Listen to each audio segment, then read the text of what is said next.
Assalamualaikum warahmatullahi wabarakatuh. Perkenalkan, nama saya Syifa Fadila dengan NIM 2101020004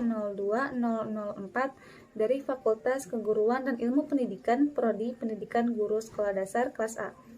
Video ini bertujuan untuk memenuhi tugas dari mata kuliah Pendidikan Agama Islam dengan dosen pengampu Bapak Dr. Fuad Hilmi, SPD, IMAG. Saya akan membahas sedikit tentang etos kerja dalam Islam, etika profesi dalam Islam, dan entrepreneur dalam Islam. Pertama yang akan saya bahas ialah etos kerja dalam Islam.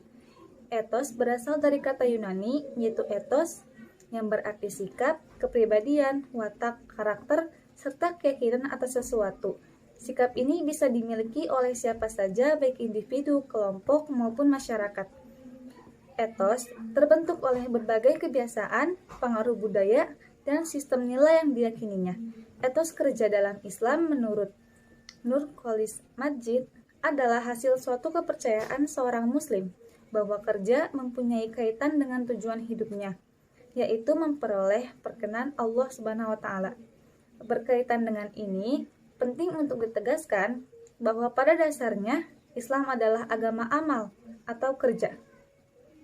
Etos kerja dalam Islam bisa juga didefinisikan sebagai sikap kepribadian yang membuat keyakinan yang sangat mendalam bahwa bekerja itu bukan hanya untuk memuliakan dirinya, melainkan juga sebagai suatu manifestasi dari amal soleh. Setiap muslim tidak hanya sekedar bekerja, mendapatkan gaji, atau menjaga gengsi karena tidak ingin disebut sebagai pengangguran. Karena kesadaran bekerja secara produktif serta dilandasi dengan semangat tauhid dan tanggung jawab merupakan salah satu ciri khas dari karakter atau kepribadian seorang muslim. Adapun prinsip-prinsip etos kerja dalam Islam yang diajarkan Rasulullah Shallallahu Alaihi Wasallam dan terdapat dalam kitab Syu'abul Iman halaman 124 adalah: yang pertama, bekerja dengan cara yang halal atau talab ad-dunya halalan. Yang kedua, bekerja demi menjaga diri supaya tidak menjadi beban hidup orang lain atau ta'afufan an al-mas'alah. Yang ketiga, bekerja demi mencukupi kebutuhan keluarga atau sa'ayan ala iyalihi. Yang keempat, bekerja untuk meringankan beban hidup tetangga atau ta'atufan ala jarihi. Yang kedua, saya akan membahas tentang etika profesi. Secara etimologis, menurut Endang Syaifuddin Ansori, etika berarti perbuatan dan ada sangkut pautnya dengan kata-kata khuliq atau pencipta dan makhluk atau yang diciptakan. Akan tetapi, ditemukan juga pengertian etika berasal dari kata jamak dalam bahasa Arab ialah akhlak. Ketika profesi dalam Islam merupakan salah satu bentuk dari aspek muamalat yang mengatur tentang norma-norma, aturan-aturan, prinsip-prinsip sekelompok manusia dalam menjalankan profesinya di bidang tertentu yang sesuai dengan nilai-nilai Islam. Ternyata, bekerja juga ada adab atau etika tersendirinya. Di antaranya yang pertama, bekerja dengan ikhlas karena Allah Subhanahu wa taala. Rasulullah Shallallahu alaihi wasallam bersabda, "Sesungguhnya amal kerja itu tergantung pada niatnya, dan sesungguhnya orang itu tergantung dari apa yang diniatkannya itu." Hadis riwayat Bukhari dan Muslim. Yang kedua, bekerjalah sesuai dengan aturan, tidak melanggar prinsip-prinsip syariah. Allah Subhanahu wa taala berfirman, "Hai orang-orang yang beriman, taatilah Allah dan taatilah Rasul, dan janganlah kamu merusakkan pahala amal-amalmu." Yang ketiga, bekerja dengan sebaik-baiknya atau ihsanul amal. Sabda Rasulullah Shallallahu alaihi wasallam ialah sesungguhnya Allah mewajibkan ihsan dalam segala hal. Jika kalian membunuh hewan, maka bunuhlah dengan baik. Jika menyembelih, sembelihlah dengan cara yang baik.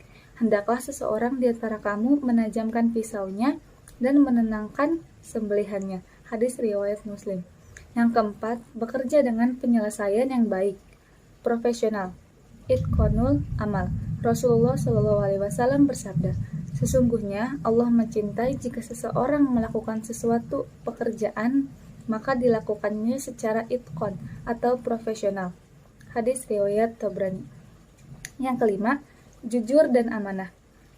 Pebisnis yang jujur, lagi terpercaya atau amanah akan bersama pada Nabi, Sidikin, dan Syuhada. Hadis riwayat Tirmizi. Yang keenam, menjaga etika sebagai seorang muslim. Bekerja haruslah memperlihatkan adab dan etika sebagai seorang muslim, seperti berbicara, menegur, berpakaian, bergaul, dan lain-lain. Yang ketujuh, menghindari syubhat. Rasulullah SAW bersabda, yang halal itu jelas dan haram itu jelas. Di antara keduanya ada perkara syubhat. Barang siapa memelihara diri dari para syubhat, maka ia telah menjaga kehormatan dirinya. Namun barang siapa terjerumus kepada perkara syubhat, maka ia terjerumus pada perbuatan haram. Hadis riwayat Bukhari. Yang terakhir, saya akan membahas tentang entrepreneur. Dikutip dari Investopedia, entrepreneur adalah individu yang bisa untuk menciptakan bisnis yang baru, bersedia untuk menanggung sebagian besar resiko, dan sebagai imbalannya bisa menikmati sebagian besar keuntungannya. Menurut Suryana melalui bukunya Kewirausahaan adalah Kiat dan Proses Menuju Sukses tahun 2013, menyebutkan bahwa entrepreneur adalah proses yang dilakukan seseorang sebagai upaya untuk menerapkan kreativitas serta inovasi untuk menemukan peluang serta pemecahan masalah. Sedangkan entrepreneur dalam Islam menurut Suherman tahun 2012 adalah pengelolaan kegiatan keagamaan dengan pola dan gaya entrepreneur yang memiliki landasan agama yang kuat, keimanan yang kokoh, dan ketakwaan yang tinggi.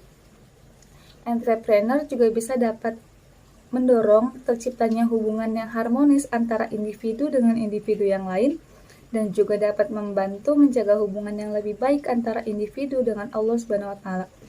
Aktivitas yang seperti itu juga mendorong setiap individu agar menjadi aktif, bekerja keras, dan memiliki etos kerja yang tinggi. Oleh karena itu, terdapat beberapa prinsip entrepreneur dalam Islam, yaitu yang pertama, meyakini bahwa harta milik Allah Subhanahu wa Ta'ala, manusia hanya diberi mandat. Yang kedua, menghadirkan niat yang baik dalam bekerja.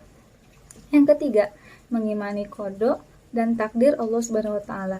Yang keempat, siap menjalani proses dan bekerja untuk mendapatkan rezeki. Yang kelima, meyakini bahwa Allah Subhanahu wa Ta'ala telah menentukan kelebihan atas orang lain.